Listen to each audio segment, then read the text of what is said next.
सहेली सीता जी के पास में पहुंची, कहा कि दोनों राजकुमार बहुत सुंदर हैं। आज कलाई को पकड़ा और जाकर के जहाँ भगवान प्रभु श्री राम है वहां पहुंची तो सीता जी ने भगवान को देखा और भगवान प्रभु श्री राम ने सीता जी को देखा कि बंध गए प्रेम की डोरी में चित चोर या पचित चोर भये, और सीता की सूरत जब देखी राघव के नयन चकोर भये। सीएम शशि भय नयन चकोरा। जब भगवान ने देखा तो सीता जी के रूप को देख करके चकोरा बन गए और सीता जी ने भगवान को देखा तो चकोरी बन गई, हो गया स्वयंवर।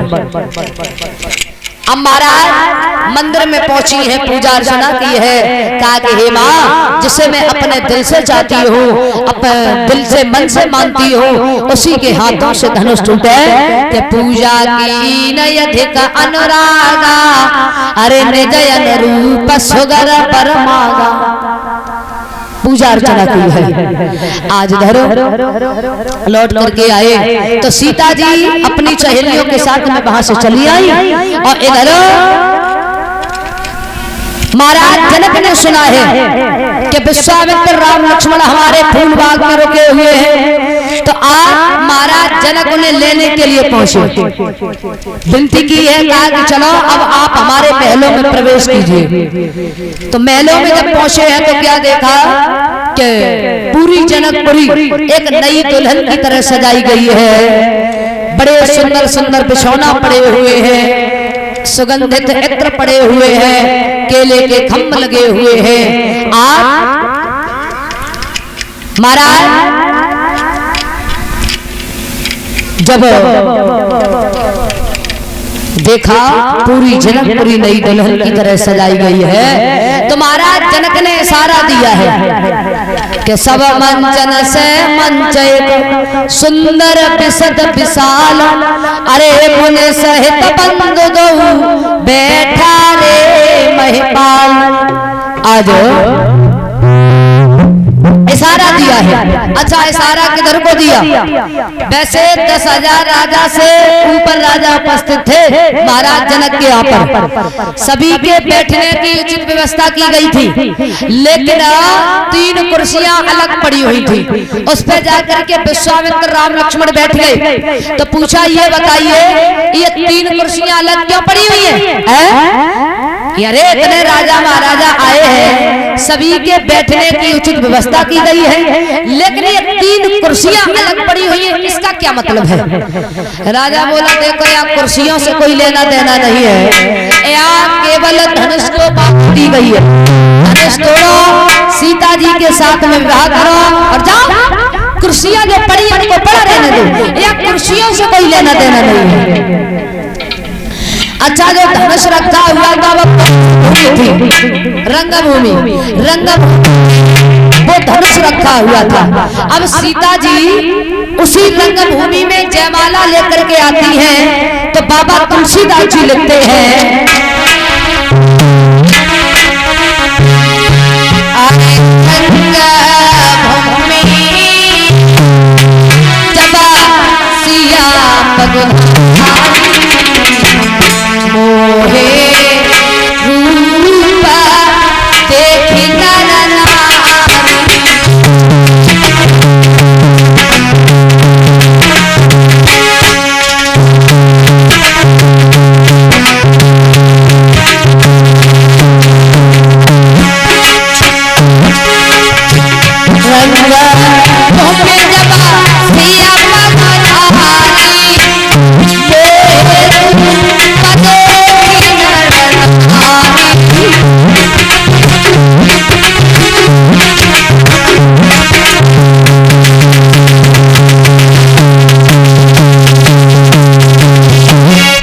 महाराज। इधर सीता जी जब जयमाला लेकर के आती है तो बाबा गोस्वामी तुलसीदास जी कहते हैं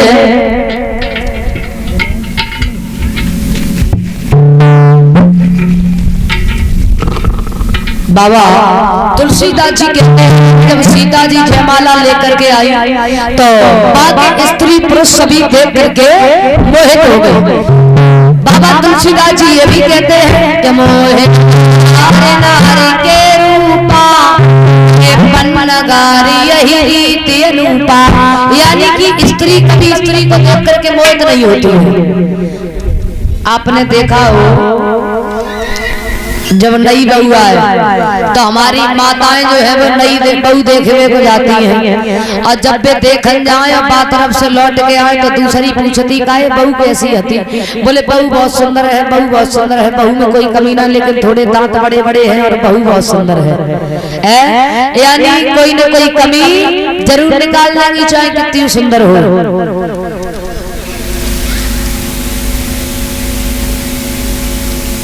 और ये श्रीमान हरिराम बल्लभपुर ये 5100 रुपए भागवत के भंडारे में दान कर रहे हैं। 100 रुपए के नोटों के हर से हमें सम्मानित कर रहे हैं। और परिषद महाराज एक पति उनकी धर्मपत्नी उनको भी नोटों के हर से सम्मानित कर रहे हैं। 20-20 रुपए से संत भगवान उनको सम्मानित कर रहे हैं। 20-20 रुपए से कलश वाली बहनों को और 20-20 रुपए से समस्त साथियों को सम्मानित कर रहे हैं। भगवान धन के भंडार भरे रहे, दीर्घायु प्रदान करें, प्रभु से ही कामना करते हैं।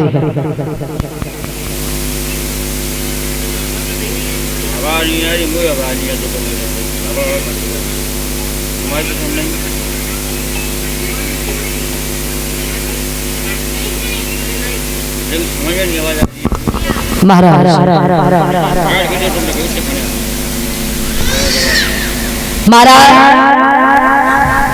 बाबा तुलसीदास जी कहते हैं कि वहां पर सीता जी को नहीं बल्कि भगवान प्रभु श्री राम को देख करके बाकी स्त्री पुरुष सभी मोहित हो गए हैं, क्योंकि जब ही से नारी अरे तब ही से नाम पढ़ो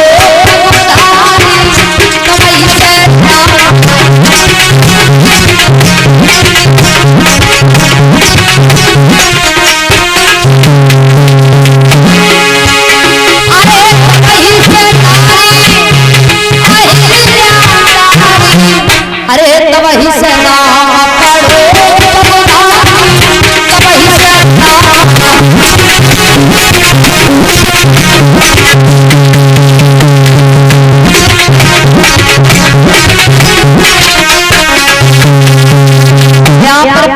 भगवान प्रभु श्री राम को कहा गया है। जब भगवान ने अहिल्या का उद्धार किया वहां पर पगधारी भगवान का नाम पड़ा तो सभी स्त्री पुरुष भगवान प्रभु श्री राम को देख करके मोहित हो गए हैं।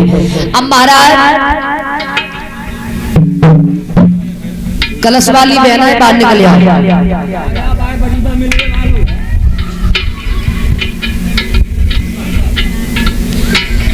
अब यहाँ पर बाबा तुलसीदास जी कहते हैं कि राम लखन दो बंधु बर, यानी कि राम और लक्ष्मण को ही बर बताया गया है।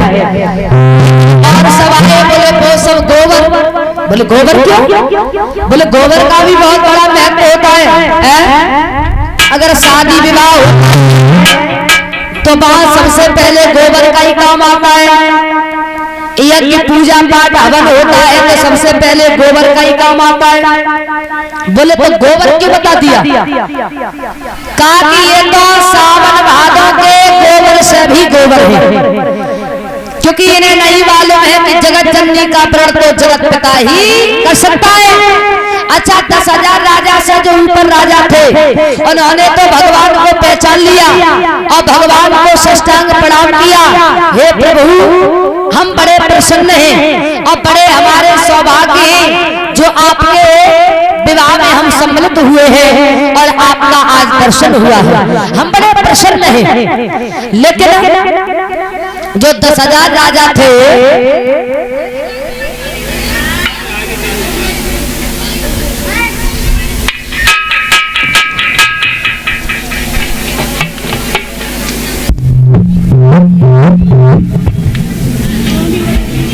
और ये 300 रुपए हमारे लिए भिजवा रहे हैं। 50-50 रुपए से साथियों को सम्मानित कर रहे हैं। कुलदीप और विमल ड्राइवर ग्राम थरौली ये 500 रुपए भिजवा रहे हैं। भगवान सुख शांति दान करे, धन के भंडार भरे रहे, दीर्घ आयु प्रदान करे, प्रभु से ही कामना करते हैं।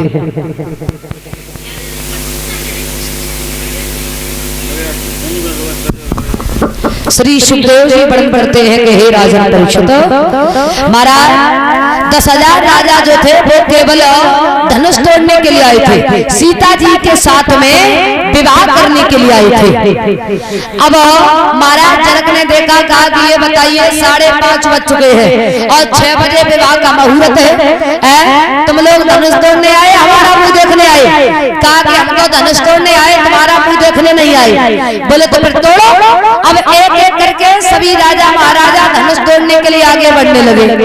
अब महाराज एक धनुष में बड़ी ताकत लगाता है और अपने वापस लौटाता है, दूसरा जा रहा है, बड़ी ताकत लगा रहा है, लौटाता है।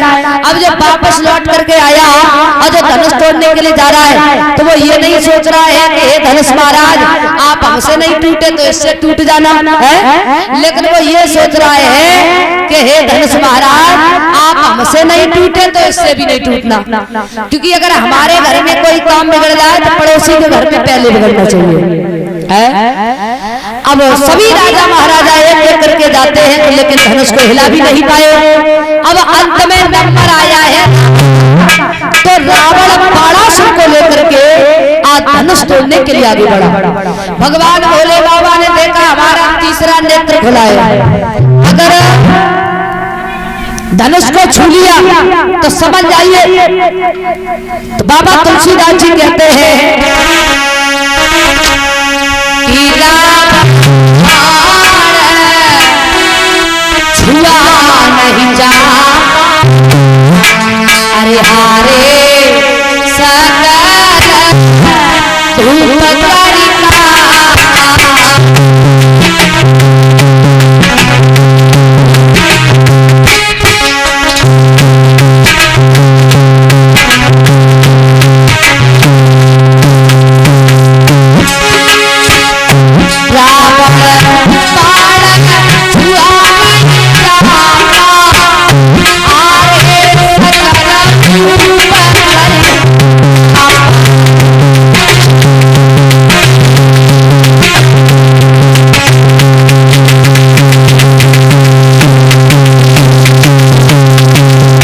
महाराज बाबा तुलसीदास जी कहते हैं कि रावण ने धनुष को नहीं छुआ, अपने वापस लौटाए। बाणासुर ने कहा कि धनुष नहीं तोड़ना, आए तो थे धनुष तोड़ने के लिए, बोले अब नहीं तोड़ना। बोले क्यों, मूड ऑफ हो गया है क्या? बोले नहीं अब नहीं तोड़ना है। तो आकर के अपने स्थान पे बैठ गए। अब जितने भी राजा महाराजा थे सभी ने देखा कि भला जब रावण ने धनुष नहीं तोड़ पाया तो अब तो और कोई तो तोड़ ही नहीं सकता है, क्योंकि रावण कितना बलशाली वहां पर कोई था ही नहीं। अब महाराज जनक ने देखा, कागत जयासन जन जगर जाऊ, आज तक करके अपने अपने घर जाइए, अब आपके बस की बात नहीं है धनुष को तोड़ना। राजा खड़ा हो गया, बोले महाराज लिखा न बेटे बेटे विवाह। अरे भगवान ने सीता जी के कर्म में विवाह नहीं लिखा तो विवाह होगा कैसे? बोले सीता जी के कर्म में विवाह तो लिखा है लेकिन धनुष भी टूटेगा, लेकिन तुम जैसे मूर्खों के हाथ से नहीं टूटेगा। क्या? हाँ। बोले महाराज जनक यदि आप बीच में बोले तो आपसे युद्ध होगा। अब एक राजा खड़ा हो गया, बोले महाराज चिंता करने की कोई आवश्यकता नहीं है, अभी तो एक एक करके गए थे इसलिए धनुष नहीं टूटा, लेकिन अब महागठबंधन बना करके जाएंगे तब धनुष टूटेगा। अब 10,000 राजा एकत्रित होकर के धनुष तोड़ने के लिए आगे बढ़े हैं। तो बाबा गोस्वामी तुलसीदास जी कहते हैं क्या भूत सहस्र दशे कई उठावन तरही